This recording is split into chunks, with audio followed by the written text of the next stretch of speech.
Знали ли вы, что на Трое есть троянский конь?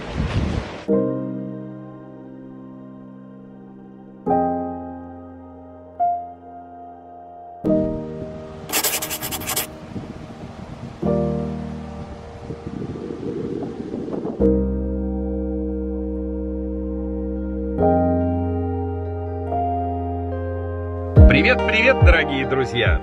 Привет! Вы знаете, в жизни каждого автовладельца бывает счастливая минута. Как вы думаете, какая она? Мне кажется, что самая счастливая минута — это тогда, в жизни автовладельца, когда он тестирует марку автомобиля такую же, которая у него есть, но только следующей конфигурации, новую модель. И вот сегодня именно такой день. Сегодня мы с Танечкой тестируем Volvo V90 Cross Country, который является фактически продолжателем моей модели Volvo XC70, на которой вы меня видели все эти видео. Да.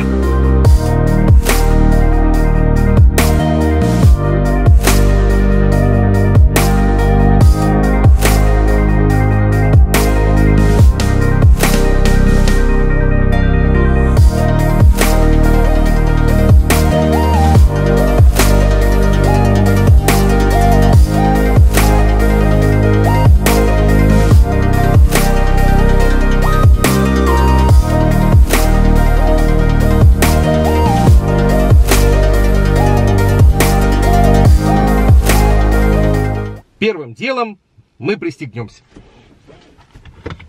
Обрати внимание, Тань, какие здесь старт-стоп. Она интересная. Я первый раз это вижу. Обычно кнопка, да, а здесь нужно поворачивать. Ну хорошо, ну повернем. Вы знаете, здесь есть очень интересная функция. 360 градусов камеры, которые установлены еще и на зеркалах. И мы видим фактически себя сверху. Потрясающе, на самом деле. Посмотри, Тань. Посмотри. И мы видим себя сверху, как мы движемся. Что у нас там сзади, что у нас слева, что у нас справа. Ну, по-моему, очень прикольно. Очень интересно выполнен дисплей. Он новый, конечно, не такой, как у меня был в машине. Моя машина более старшего поколения. Плюс все отображается на стекле. Я не знаю, будет вам видно. Ну, это сейчас уже практически в каждой машине есть. Вот, чуть-чуть видно, я вижу, что и скорость, и знаки отображаются у меня в дисплее прямо на стекле. Ну, точнее, в отражении. Очень удобная штука. Так, друзья мои, это машина с двигателем D5 дизельным. В ней 235 лошадей, 2 литра, турбированный двигатель. Едет совершенно потрясающе. По сравнению вот с моей машиной, могу сказать, что это другая машина, честно я вам хочу сказать. Абсолютно другая. И по ощущениям, и по весу, и по всему. То есть совершенно другая платформа, на мой взгляд. Может быть, она так и есть, на самом деле, я не знаю. Может, оно так и есть. Поэтому, ну, посмотрим, сейчас протестируем, как она ездит, да, собственно говоря.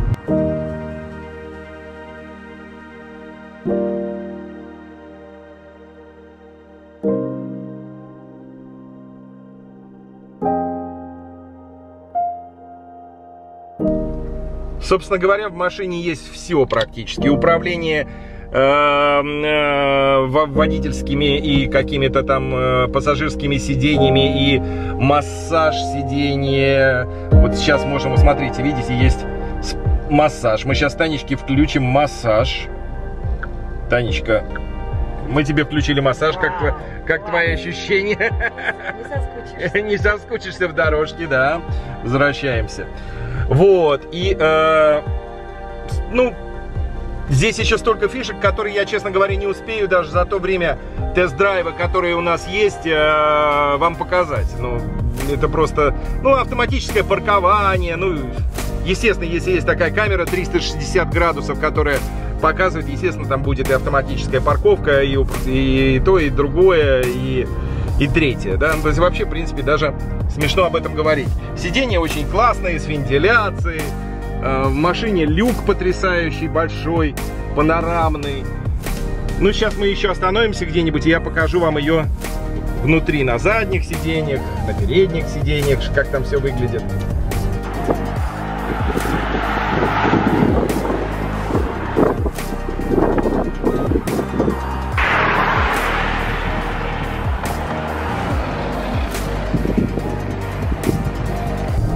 Ну что вам сказать, друзья, машина едет отлично, безусловно. И даже смешно обсуждать какие-то ее скоростные там и всякие качества, потому что машина напичкана от и до всевозможной электроникой, ну и абсолютно новая, безусловно.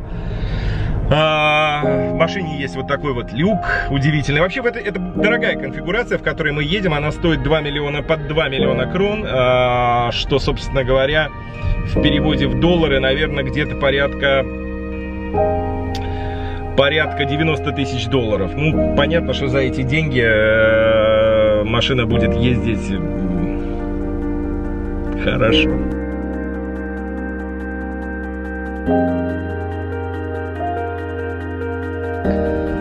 Сейчас Таня выходила, и у нее был включен подогрев сидений. Как только она вышла, подогрев сидений отключился. Ну, какая-то, в общем, такая мелочь, а приятно. Энергии тратим меньше.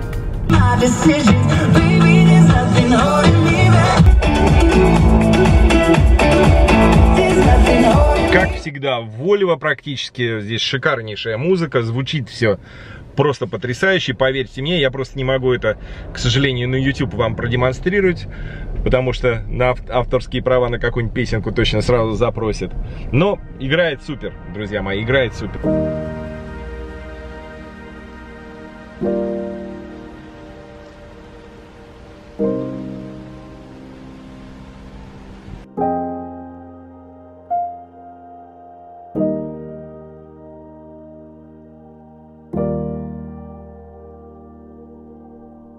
Сейчас, друзья, я хочу попробовать, собственно говоря, как здесь сзади сидится взрослому человеку. Сиденье полностью отодвинуто, потому что сидел я. Вот. Ну что вам сказать, коленки не упираются у меня. Рост у меня 1,83 м, 2,5, когда как. Ничего, в принципе, вполне комфортно, вполне комфортно. Места много. Наверное, точно так же, как и в предыдущей модели. Теперь посмотрим с вами багажник. Что у нас с вами ожидает в багажничке? Это уже все как бы предел, да? Эх, друзья мои, ну что вам сказать, багажничек меньше, чем в моей машине. Предыдущей, это однозначно. В первую очередь это определяется вот этим вот скосом, который здесь. Раньше он был достаточно прямой, и, соответственно, сюда можно было запихнуть холодильник. Сейчас это все гораздо меньше, но он достаточно длинный, что удобно, приятно. Здесь что у нас находится? Здесь у нас, видимо, где-то лежит запаска. Не знаю, как она открывается. Вот она лежит, полноценная, смотрите-ка. Нет, не полноценная, усеченная, но, наверное, можно и полноценную использовать. О, давайте посмотрим, что у нас под капотом. Как у нас это выглядит под капотом? Как у нас это выглядит под капотом сейчас? Открывается, наверное, также рычажочек здесь. Вот он. Но что-то не нажимается, подождите. Вот так. Вот так это выглядит, друзья мои. Все чистенько, все красивенько. Шикарненько. В общем, ничего, ни о чем это не говорит. Но выглядит хорошо. Закрываем. Сейчас выехали на трассу для того, чтобы попробовать эту машину, собственно говоря, в скоростном режиме.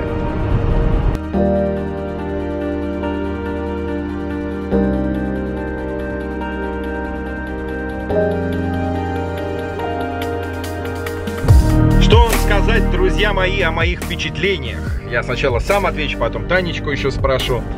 Мои впечатления таковы, что машина действительно, конечно, совершенно другая. И те годы разрыва, которые существуют между нашими моделями, на которые езжу я и этой, они очень большие. За это время очень много всего изменилось. Но знаете, что я вам хочу сказать? Что если раньше, ну, допустим, когда я управлял машинами BMW, я садился из там старой пятой модели в новую пятую модель, я не ощущал такой разницы в подвеске, в том, как она двигается, в ее весе. Здесь я это чувствую. Очевидно, моя машина, она как тяжелее. Знаете, это ощущение такое сейчас у меня, что я из ну, если говорить советскими машинами, да, то из Волги пересел в Жигули, да, грубо говоря. Вот такое у меня легкое ощущение, близкое к этому. Не то чтобы прям так совсем большая разница, но оно есть. То есть для меня эта машина чувствуется легче. И из-за этого не могу пока 100%. Я сейчас сяду в свою старую и скажу вам. А пока я спрошу Танечку, собственно говоря, а что она почувствовала, сидя на пассажирском сиденье? Машина шикарная, у меня никаких вопросов нет. Кроме цены. Осталось только найти 2 миллиона крон, и будет мне счастье. Да. Начинаем собирать. Шутка, друзья. Ну понятно все. Все имеет свои пределы. Ну и, друзья, вот сейчас я сижу в своей старушке. И что я вам скажу? Я скажу вам вот что. Что та машина, на которой я проехал, это не продолжение все-таки моей XC70. Это просто что-то новое, что-то другое. Оно не хуже, нет, оно другое. Я вот не испытываю от нее такого, как бы, ощущения, что я просто пересел в старшую модель, более новую модель того же самого модельного ряда, как бы, да, нет. Такого я не чувствую, к сожалению. Просто это совсем другой автомобиль. Но приходят другие времена, другие технологии, и, наверное, это нормально.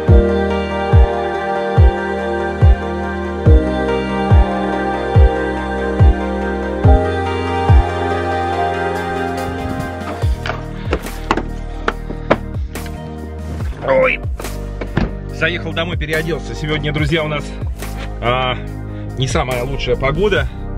Где-то, ну, в общем, пишет, что по 20 градусов, но очень холодный ветер. Поэтому переоделся я, одел толстовку, соответственно, очечки переодел. А то как же, сюда штук синенькие. И выдвигаюсь в центр. Потому что сейчас у меня там будет встреча. Приехал мой знакомый блогер тоже. Из Австрии, из Вены. И я вас с ним сегодня познакомлю.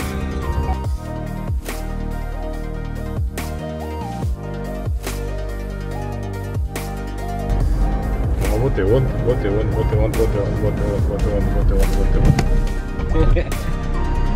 Приветик. Привет. Наконец-то встретились, да? Садись. Садиться, окей.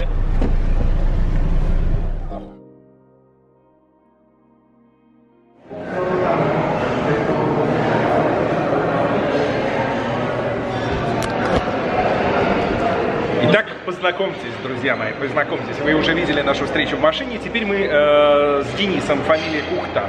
Его. Живет он в Вене, в Австрии, и является там одним из ведущих, скажем так, экскурсионных бюро. Я не знаю, гидов бюро. Организует всевозможные трансферы, экскурсии, сопровождение, да, для туристов в Вене. Вот мы давно нашли друг друга как просто канал. У него о Вене похожий, у меня там о Праге, условно говоря, о Чехии. Ну, как-то мы переписывались и решили встретиться. Вот сейчас он привез сюда своих клиентов, и у нас есть часа 4-3 для того, чтобы чудесно пообщаться. Естественно, на столе стоит колено, которое он сейчас будет вкушать и рассказывать нам, как ему чешское колено по сравнению с австрийским коленом. С венским. То есть дело в том, что у нас в Австрии подается огромное колено, называется вообще-то рулька, да, если на русский перевести. Ну, в принципе, у нас тоже рулька тоже, да. Она сразу подается на 2 человек, на 2 персон. Были у меня до этого друзья с Чехии, заказали каждый себе по ножке. Это было очень-очень много. Он меня убеждает, что я не могу. Поэтому я говорю, что Владимиру обязательно... А я не хочу, потому что я даже после обеда. И если что, уже в Вене попробовать протестировать. Но я говорю, что будет Протестируем обязательно. Сейчас тестируй давай ты, а потом мы продолжим.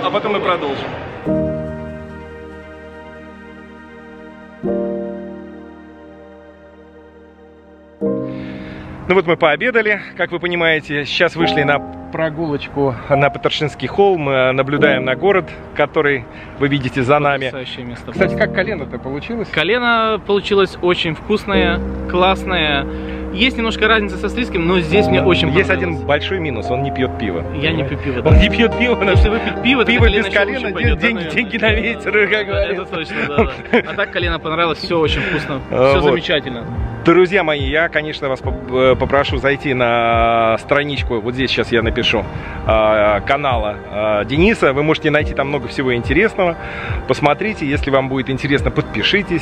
Если не будет интересно, ну идите мимо. Это не важно. Это не важно, но мне понравилось. Там много интересных рассказов про природу, про австрийскую, которая ничем не уступает, а то и местами лучше, в чем-то чешской, да, какой-то, да, потому что там есть Альпы, там есть какие-то фантастические водопады, озера, которых здесь не так много. Ну, хотя, в принципе, нет. Ну, сказать, что лучше нет. Наверное, просто она разная, она дополняет. Мне нравится Австрия, тебе, Владимир, нравится Чехия, но я тоже люблю очень Чехию, потому что я сюда часто приезжаю Да нет, это да. на экскурсии. Конечно, это и мы шутим. все в восторге, потому что Прага действительно очень красивый Прага, город. да, золотая. И Вена, и Прага — это шикарные города. И, друзья, кто еще из вас не был в Праге или Вене, советую обязательно купить билетики и направиться Вена тоже в Прагу потрясающий или город. Вену. Очень, Если будете в очень Вене, люблю пишите этот мне, город. с удовольствием встретимся. Да, Если надо будет экскурсия, проведу. Кстати, да, хороший для вас вариант. Можете спрашивать тоже там что-то.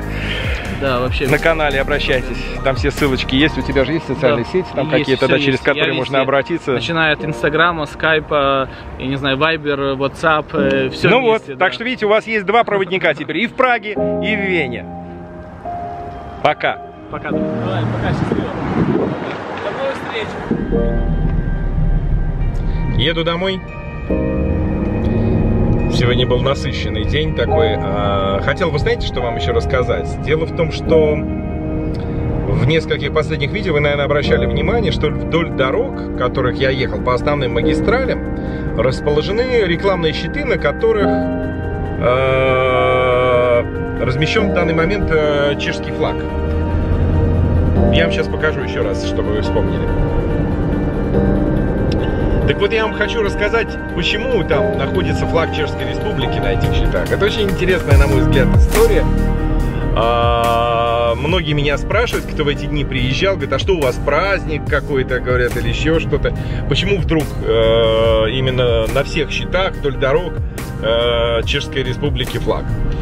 А на самом деле все очень просто. Дело в том, что эта история началась год назад, когда рекламным кампаниям по решению правительства было предложено отодвинуть свои щиты от дороги. Я, честно говоря, боюсь сейчас соврать, на сколько метров, но на приличное расстояние, то ли 25 метров от дороги, то ли 30 метров от дороги они должны находиться. И, в принципе, это было известно уже за год, но никто ничего не отодвинул, потому что правительство не предложило никакого варианта компенсации. Вот тоже интересное слово, компенсация, да? Но действительно, люди имели свой бизнес, они устанавливали эти щиты согласно разрешениям. Все было согласовано. И вдруг решают, а теперь они не должны стоять в 5 метрах от дороги, а должны стоять в 30 метрах от дороги. Ну-ка, переставьте быстренько. Естественно, никто этого делать не стал. И все компании, которые предоставляют эту рекламу вдоль трасс, они договорились между собой и разместили вместо рекламы, разместили там один из символов чешской государственности, скажем так, это флаг, да? Вроде как считается, что перемещать подобные конструкции, на которых находятся государственные символы, ну, как бы нельзя без каких-то определенных там разговоров, договоров и так далее. Таким образом, они хотят обезопасить свои конструкции и в то же время показать всем, об этой проблеме рассказать. Что мне в этой ситуации понравилось, это то, что люди между собой умеют договариваться здесь, чтобы решать какие-то проблемы. То есть, потому что я сам из рекламной области и могу вам сказать, что договориться о чем-либо со своими конкурентами, ну, практически невозможно было в России, по крайней мере.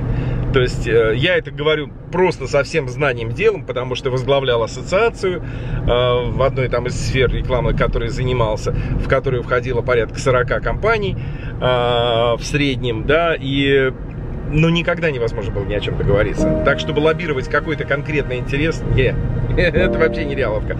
И вот это мне именно понравилось здесь, что люди умеют сплачиваться в определенные такие вот моменты, когда их бизнесу что-то мешает. Не знаю, что из этого получится, это уже на самом деле не важно, на мой взгляд. Но главное, что люди, наверное, как-то все-таки будут решать, чтобы все стороны конфликта были довольны. Хоть как-то удовлетворены. Так что вот такая история вам под конец видео. На сим, друзья, позвольте раскланяться. В самые ближайшие дни вы увидите новое видео про красоту, поскольку у нас начинаются всевозможные праздники, связанные со сбором различных урожаев там и тра-та-та. Так что ждите. Пока-пока.